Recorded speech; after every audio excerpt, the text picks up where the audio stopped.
Friends, ಎಲ್ಲರಿಗೂ ನಮಸ್ಕಾರ. Welcome to my channel. ಇವತ್ತಿನ ವಿಡಿಯೋದಲ್ಲಿ ಹೋಟೆಲ್ ಸ್ಟೈಲ್ನಲ್ಲಿ ಮನೆಯಲ್ಲೇ ತುಂಬ ಸುಲಭವಾಗಿ ಮತ್ತು ಸಾಫ್ಟಾಗಿ ರವೆ ಇಡ್ಲಿ ಯಾವ ರೀತಿಯಾಗಿ ತುಂಬ ಸ್ಪಾಂಜಿಯಾಗಿ ಮಾಡೋದು ಅಂತ ತಿಳಿಸ್ಕೊಡ್ತೀನಿ. ಇದು ಕಾಯಿ ಚಟ್ನಿ ಜೊತೆ ಹಾಗೆ ಸಾಂಬಾರ್ ಜೊತೆಗೆ ತುಂಬ ಟೇಸ್ಟಿಯಾಗಿರುತ್ತೆ. ಬನ್ನಿ ಆಗಿದ್ರೆ ಹೇಗೆ ಮಾಡೋದು ಅಂತ ನೋಡೋಣ. ನೋಡಿ, ಇಲ್ಲಿ ಫಸ್ಟ್ ಒಂದು ಪಾತ್ರೆಗೆ ನಾನು ಈ ಮೆಜರ್ಮೆಂಟ್ ಕಪ್ಪಲ್ಲಿ 1 ಕಪ್ ಉದ್ದಿನಬೇಳೆ ಹಾಕ್ಕೊಳ್ತಾ ಇದ್ದೀನಿ. ನೀವು ಯಾವ ರೀತಿಯಾಗಿ ಯಾವ ಮೆಜರ್ಮೆಂಟ್ ಕಪ್ಪಲ್ಲಿ ಬೇಕಾದರೂ ಅಥವಾ ಗ್ಲಾಸಲ್ಲಿ ಬೇಕಾದರೂ ಹಾಕ್ಕೊಳ್ಬೋದು. ಈಗ ಇದಕ್ಕೇ 1 ಟೇಬಲ್ ಸ್ಪೂನ್ ಆಗುವಷ್ಟು ಮೆಂತ್ಯ ಕಾಳನ್ನು ಹಾಕ್ಕೊಳ್ತಾ ಇದ್ದೀನಿ. ಈಗ ಇವೆರಡನ್ನೂ ಸೇರಿಸಿ ಒಂದು 4 ರಿಂದ 5 ಸರಿ ಚೆನ್ನಾಗಿ ವಾಶ್ ಮಾಡ್ಕೊಂಡಿದ್ದೀನಿ. ನೋಡಿ, ಒಂದು 4 ರಿಂದ 5 ಸರಿ ಚೆನ್ನಾಗಿ ವಾಶ್ ಮಾಡ್ಕೊಳ್ಬೇಕಾಗತ್ತೆ. ಈಗ ಇದಕ್ಕೆ ಮುಳುಗುವಷ್ಟು ನೀರನ್ನು ಸೇರಿಸ್ತಾ ಇದ್ದೀನಿ. ಇದು ಮುಳುಗುವಷ್ಟು ನೀರನ್ನು ಸೇರಿಸಿ ಒಂದು ಪ್ಲೇಟ್ನ ಮುಚ್ಚಿ ಇದನ್ನು ಸೈಡ್ಗೆ ಇಟ್ಕೊಳ್ತಾ ಇದ್ದೀನಿ. ಹಾಗೆ ಇಲ್ಲಿ ನಾನು ಇಡ್ಲಿ ರವೆ ತೊಗೊಂಡಿದ್ದೀನಿ. ಈ ಇಡ್ಲಿ ರವೆ ಅಕ್ಕಿಯಿಂದ ಮಾಡಿರ್ತಾರೆ. ಮಾಮೂಲಿ ಉಪ್ಪಿಟ್ಟಿಗೆಲ್ಲ ಯೂಸ್ ಮಾಡ್ತಿರಲ್ಲ ಆ ರೀತಿ ರವೆ ಅಲ್ಲ, ಇದು ಅಕ್ಕಿಯಿಂದ ಮಾಡಿರ್ತಾರೆ. ನಿಮಗೆ ಮಾಮೂಲಿ ಪ್ರಾವಿಷನ್ ಸ್ಟೋರಲ್ಲೆಲ್ಲ ಸಿಗುತ್ತೆ. ನಾನು ಇದನ್ನು ಡಿಮಾರ್ಟಲ್ಲಿ ತರಿಸ್ಕೊಂಡಿದ್ದೀನಿ. ಈಗ ಮತ್ತೊಂದು ಪಾತ್ರೆಗೆ ಯಾವ ಕಪ್ಪಲ್ಲಿ ಉದ್ದಿನಬೇಳೆ ತಗೊಂಡಿದ್ರಲ್ಲ ಅದೇ ಕಪ್ಪಲ್ಲಿ 3 ಕಪ್ ರವೆ ಹಾಕ್ಕೊಳ್ತಾ ಇದ್ದೀನಿ.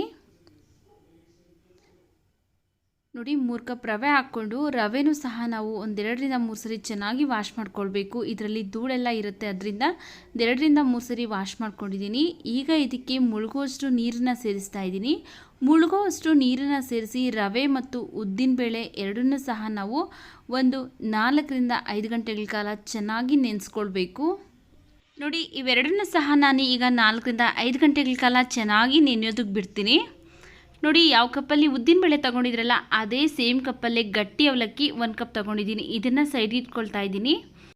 ನೋಡಿ, ಇಲ್ಲಿ ಒಂದು 4 ರಿಂದ 5 ಗಂಟೆಗಳ ಕಾಲ ಆಗಿದೆ. ಉದ್ದಿನಬೇಳೆ, ಮೆಂತ್ಯ ಹಾಗೂ ರವೆ ಎಲ್ಲ ಚೆನ್ನಾಗಿ ನೆಂದಿದೆ.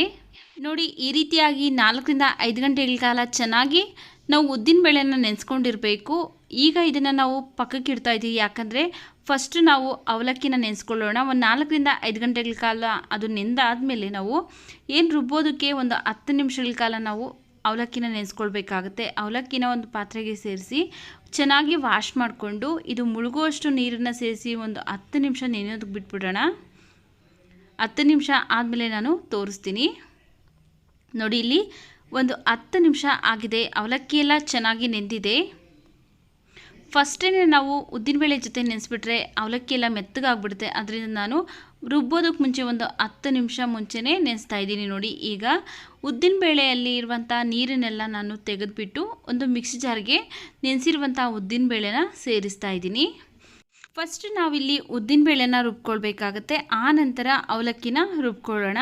ನೋಡಿ, ಉದ್ದಿನಬೇಳೆ ಹಾಕ್ಕೊಂಡು ಒಂದು ಸ್ವಲ್ಪ ನೀರನ್ನು ಸೇರಿಸಿ ನುಣ್ಣಗೆ ಗ್ರೈಂಡ್ ಮಾಡ್ಕೊಳ್ಬೇಕು. ಒಂದು ಸ್ವಲ್ಪನೂ ತರಿ ಇಲ್ಲದೆ ಇರೋ ಥರ ನುಣ್ಣಗೆ ಗ್ರೈಂಡ್ ಮಾಡ್ಕೊಳ್ಬೇಕು. ನೋಡಿ, ಈ ರೀತಿಯಾಗಿ ನುಣ್ಣಗೆ ಗ್ರೈಂಡ್ ಮಾಡ್ಕೊಳ್ಬೇಕು. ಒಂದು ಸ್ವಲ್ಪನೂ ತರಿ ಇರಬಾರ್ದು.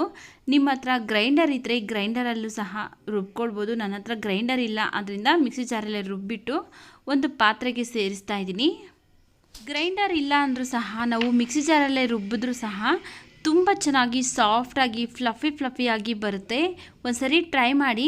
ನೋಡಿ, ಉದ್ದಿನಬೇಳೆನ ರುಬ್ಕೊಂಡಾಗಿದೆ. ಇದನ್ನು ಮತ್ತೆ ಸೈಡ್ಗೆ ಇಟ್ಕೊಂಡು ನಾವು ನೆನೆಸಿರುವಂತಹ ಅವಲಕ್ಕಿನ ರುಬ್ಕೊಳ್ಬೇಕಾಗುತ್ತೆ. ನೀರನ್ನೇನು ಸೇರಿಸ್ತೇನೆ, ನೆಂದಿರುವಂಥ ಅವಲಕ್ಕಿ ಅಷ್ಟೇ ಹಾಕ್ಕೊಂಡು ಈಗ ಇದಕ್ಕೆ ನೀರನ್ನು ಸೇರಿಸಿ ನುಣ್ಣಗೆ ಗ್ರೈಂಡ್ ಮಾಡ್ಕೊಳ್ಬೇಕು.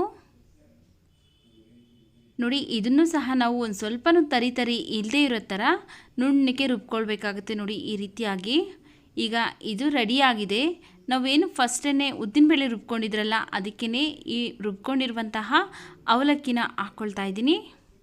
ಅವಲಕ್ಕಿನ ರುಬ್ಕೊಂಡಾದಮೇಲೆ ಈಗ ಇದಕ್ಕೆ ನಾವು ನೆನೆಸಿಟ್ಕೊಂಡಿರುವಂತಹ ರವೆ ಸೇರಿಸಬೇಕು. ರವೆನ 4 ಅವರ್ ಮುಂಚೆನೇ ಚೆನ್ನಾಗಿ ನೆನೆಸಿಟ್ಕೊಂಡಿದ್ದೀನಿ. ನೋಡಿ, ಈ ರೀತಿಯಾಗಿ 4 ಅವರ್ ಚೆನ್ನಾಗಿ ನೆಂದಿದೆ. ಈಗ ಇದರಲ್ಲಿರುವಂಥ ನೀರನ್ನು ನಾವು ಸೇರಿಸಬಾರ್ದು. ರವೆನೆಲ್ಲ ಚೆನ್ನಾಗಿ ಕೈಯಿಂದ ಹಿಂಡಿ ನಾವು ಏನು ಉದ್ದಿನಬೇಳೆ ಮತ್ತು ಅವಲಕ್ಕಿ ರುಬ್ಕೊಂಡಿದ್ರಲ್ಲ ಅದೇ ಮಿಶ್ರಣಕ್ಕೆ ನೋಡಿ ರವೆ ಅಷ್ಟೇ ಹಿಂಡಿ ಸೇರಿಸ್ತಾ ಇದ್ದೀನಿ. ನಾವು ರೇಷನ್ ಅಕ್ಕಿಯಿಂದನೂ ಸಹ ತುಂಬ ಸಾಫ್ಟಾಗಿ ಮತ್ತು ಫ್ಲಫಿಯಾಗಿ ಇಡ್ಲಿನ ಪ್ರಿಪೇರ್ ಮಾಡ್ಕೊಳ್ಬೋದು. ಅದರ ಲಿಂಕ್ ಬೇಕು ಅಂದರೆ ನಾನು ಡಿಸ್ಕ್ರಿಪ್ಷನ್ ಬಾಕ್ಸಲ್ಲಿ ಕೊಟ್ಟಿರ್ತೀನಿ, ಪ್ಲೀಸ್ ಒಂದ್ಸರಿ ಚೆಕ್ ಮಾಡಿ. ನೋಡಿ ರವೆನೆಲ್ಲ ಚೆನ್ನಾಗಿ ಹಿಂಡಿ ಹಾಕ್ಕೊಂಡಾದ್ಮೇಲೆ ಇದಕ್ಕೆ ನೀರೇನು ಸೇರಿಸ್ತೇನೆ, ಚೆನ್ನಾಗಿ ಮಿಕ್ಸ್ ಮಾಡ್ಕೊಳ್ಬೇಕು. ನೀರನ್ನು ಸೇರಿಸ್ತಾ ಇಲ್ಲ ನಾನು. ನಿಮಗೇನಾದರೂ ನೀರಿನ ಅವಶ್ಯಕತೆ ಇದ್ದರೆ ಜಾಸ್ತಿ ಎಲ್ಲ ಸೇರಿಸೋದಕ್ಕೆ ಹೋಗಬೇಡಿ, ಒಂದು ಸ್ವಲ್ಪ ನೀರನ್ನು ಸೇರಿಸಿ ಈ ರೀತಿಯಾಗಿ ಚೆನ್ನಾಗಿ ಮಿಕ್ಸ್ ಮಾಡ್ಕೊಳ್ಬೇಕು. ನೋಡಿ ಬ್ಯಾಟರ್ ರೆಡಿ ಆಗಿದೆ. ನೋಡಿ ಇದೇ ರೀತಿಯಾಗಿ ಸ್ವಲ್ಪ ಗಟ್ಟಿಯಾಗಿ ಇರಬೇಕು ಇಡ್ಲಿ ಬ್ಯಾಟರು. ನೋಡಿ ಈ ರೀತಿಯಾಗಿ ಚೆನ್ನಾಗಿ ಮಿಕ್ಸ್ ಮಾಡ್ಕೊಂಡಾದ್ಮೇಲೆ ನಾವು ಇದಕ್ಕೆ ಉಪ್ಪು ಹಾಗೆ ಸೋಡಾ ಪುಡಿ ಏನೂ ಸೇರಿಸ್ತಾ ಇಲ್ಲ. ಜಸ್ಟ್ ಇದ್ರ ಮೇಲೆ ಲಿಡ್ನ ಕ್ಲೋಸ್ ಮಾಡಿ ನಾನು ಬೆಳಗ್ಗೆವರೆಗೂ ಚೆನ್ನಾಗಿ ನೆನೆಯೋದಕ್ಕೆ ಬಿಡ್ತೀನಿ. ಅಂದರೆ ಒಂದು 6ರಿಂದ 7 ಗಂಟೆಗಳ ಕಾಲ ನೆನೆಯೋದಕ್ಕೆ ಬಿಡಬೇಕು. ನೋಡಿ ಇಲ್ಲಿ ಬೆಳಗ್ಗೆ ತೋರಿಸ್ತಾ ಇದ್ದೀನಿ, ಒಂದು 6ರಿಂದ 7 ಗಂಟೆ ಚೆನ್ನಾಗಿ ಫರ್ಮೇಟ್ ಆಗಿದೆ. ನೋಡಿ ಚೆನ್ನಾಗಿ ಇಟ್ಟು ಹುಬ್ಬಿ ಬಂದಿದೆ. ಈಗ ಒಂದ್ಸರಿ ಜಸ್ಟ್ ಮಿಕ್ಸ್ ಮಾಡ್ಕೊಳ್ತಾ ಇದ್ದೀನಿ. ರುಚಿಗೆ ತಕ್ಕಷ್ಟು ಉಪ್ಪನ್ನು ಸೇರಿಸಿ ಮತ್ತೆ ಒಂದ್ಸರಿ ಚೆನ್ನಾಗಿ ಇದೆಲ್ಲ ಉಪ್ಪೆಲ್ಲ ಮಿಕ್ಸ್ ಆಗೋ ಥರ ಮಿಕ್ಸ್ ಮಾಡ್ಕೊಳ್ಬೇಕು.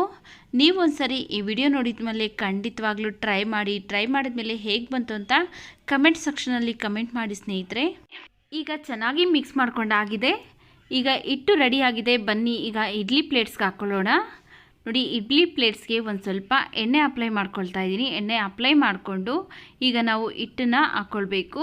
ತುಂಬ ಎಲ್ಲ ಹಾಕ್ಕೊಳ್ಳೋದಕ್ಕೆ ಹೋಗಬೇಡಿ, ಒಂದು ಸ್ವಲ್ಪ ಕಡಿಮೆ ಹಾಕ್ಕೊಳ್ಳಿ. ಯಾಕಂದರೆ ಇದು ಇಡ್ಲಿ ಎಲ್ಲ ಬೆಂದಾದಮೇಲೆ ತುಂಬ ಚೆನ್ನಾಗಿ ಉಬ್ಬಿ ಬರುತ್ತೆ. ಅದರಿಂದ ಒಂದು ಸ್ವಲ್ಪ ಕಡಿಮೆ ಹಾಕ್ಕೊಂಡು ಎಲ್ಲ ಪ್ಲೇಟ್ಸ್ಗೂ ಸಹ ಅದೇ ರೀತಿಯಾಗಿ ಹಾಕ್ಕೊಂಡು ಇಲ್ಲಿ ಇಡ್ಲಿ ಪಾತ್ರೆಯಲ್ಲಿ ನೀರು ಕುದಿಯೋದಕ್ಕೆ ಇಟ್ಟಿದ್ದೀನಿ. ಕುದಿಯೋದಕ್ಕೆ ಸ್ಟಾರ್ಟ್ ಆದಮೇಲೆ ಒಂದೊಂದಾಗಿ ಪ್ಲೇಟ್ನ ನಾನು ಜೋಡಿಸ್ಕೊಂಡು ಇದ್ರ ಮೇಲೆ ಲಿಡ್ನ ಕ್ಲೋಸ್ ಮಾಡಿ ಕರೆಕ್ಟಾಗಿ ಮೀಡಿಯಮ್ ಫ್ಲೇಮಲ್ಲಿ ಇಟ್ಕೊಂಡು 15 ನಿಮಿಷ ಬೇಯಿಸ್ಕೋಬೇಕು. 15 ನಿಮಿಷ ಆದಮೇಲೆ ನಾನು ತೋರಿಸ್ತಾ ಇದ್ದೀನಿ. ನೋಡಿ ಇಡ್ಲಿ ಎಲ್ಲ ಚೆನ್ನಾಗಿ ಬೆಂದಿದೆ. ನೋಡಿ ಒಂದು ಸ್ವಲ್ಪ ಕೈ ತೇವ ಮಾಡಿಕೊಂಡು ಮುಟ್ಟಿದ್ರೆ ಅದು ಅಂಟ್ಕೊಂಡಿಲ್ಲ ಅಂದರೆ ಕರೆಕ್ಟಾಗಿ ಇಡ್ಲಿ ರೆಡಿಯಾಗಿದೆ ಅಂತ.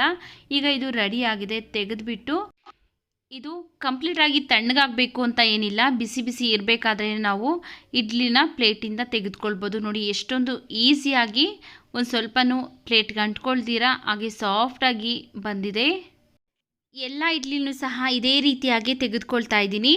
ಈ ಇಡ್ಲಿ ಜೊತೆಗೆ ನಾವು ಸಾಂಬಾರು ಹಾಗೆ ಕಾಯಿ ಚಟ್ನಿ, ಕಡಲೆ ಬೀಜದ ಚಟ್ನಿ ಜೊತೆ ಸರ್ವ್ ಮಾಡ್ಬೋದು. ತುಂಬ ಟೇಸ್ಟಿಯಾಗಿರುತ್ತೆ. ನಿಮಗೇನಾದರೂ ಸಾಂಬಾರು ಲಿಂಕು ಹಾಗೆಯೇ ಕಡಲೆ ಬೀಜದ ಚಟ್ನಿ ಲಿಂಕ್ ಬೇಕು ಅಥವಾ ಕಾಯಿ ಚಟ್ನಿ ಲಿಂಕ್ ಬೇಕು ಅಂದರೆ ನಾನು ಡಿಸ್ಕ್ರಿಪ್ಷನ್ ಬಾಕ್ಸಲ್ಲಿ ಕೊಟ್ಟಿರ್ತೀನಿ. ಪ್ಲೀಸ್ ಒಂದ್ಸರಿ ಚೆಕ್ ಮಾಡ್ಕೊಳ್ಳಿ. ನೋಡಿ ಎಷ್ಟು ನೀಟಾಗಿ ಬರ್ತಾಯಿದೆ, ಒಂದು ಸ್ವಲ್ಪನೂ ಪ್ಲೇಟ್ಗೆ ಅಂಟ್ಕೊಳ್ತಾ ಇಲ್ಲ, ಹಾಗೆಯೇ ಬಿಸಿಯಾಗೂ ಇದೆ. ನೋಡಿದ್ರಲ್ಲ ಎಷ್ಟೊಂದು ಈಸಿಯಾಗಿ ತುಂಬ ಸಾಫ್ಟಾಗಿರುವಂತಹ ರವೆ ಇಡ್ಲಿ ಮಾಡೋದು ಯಾವ ರೀತಿಯಾಗಿ ಅಂತ. ಈ ವಿಡಿಯೋ ನಿಮಗೆ ಇಷ್ಟವಾಗಿದ್ದರೆ ಈ ವಿಡಿಯೋಗೊಂದು ಲೈಕ್ ಮಾಡಿ, ಈ ವಿಡಿಯೋನ ನಿಮ್ಮ ಫ್ಯಾಮಿಲಿ ಫ್ರೆಂಡ್ಸ್ಗೆ ಶೇರ್ ಮಾಡಿ. ನಮ್ಮ ಚಾನಲ್ಗೆ ನೀವೇನಾದರೂ ಹೊಸದಾಗಿ ವಿಸಿಟ್ ಮಾಡಿ ನೋಡ್ತಾ ಇದ್ದರೆ ಪ್ಲೀಸ್ ಸಬ್ಸ್ಕ್ರೈಬ್ ಮಾಡಿಕೊಂಡು ಸಪೋರ್ಟ್ ಮಾಡಿ ಸ್ನೇಹಿತರೆ.